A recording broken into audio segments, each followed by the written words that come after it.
Interesting. Max, what about you? What were your takeaways from last night? Well, there's no way to sugarcoat it. I thought it was a disaster for President Biden, and I thought it was a disaster for American democracy. I am not one of those people who was saying earlier that Biden should withdraw. In fact, I defended him as being the best viable alternative to Trump. But after last night, I no longer believe that. Sadly, I thought he just looked feeble. He looked out of it. It was the worst debate performance I think there's ever been in the history of presidential debates going back to 1960. And I think it raises serious doubts about whether Biden can stop Trump in November. On the current trajectory, I would say he can't. And so I think, President Biden has been a good president.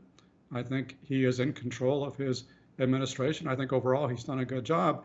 But, like a lot of people, I think he may exaggerate how indispensable he is.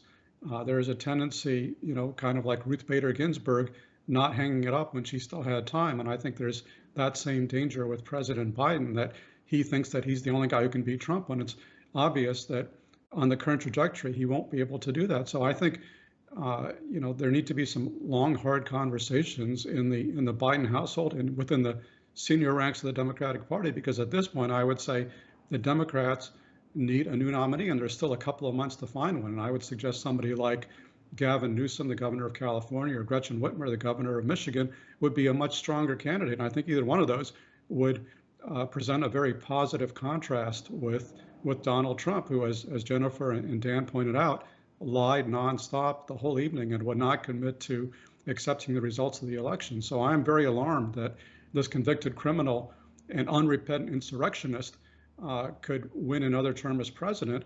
And I just don't think that Biden is the guy who's going to stop him at this point.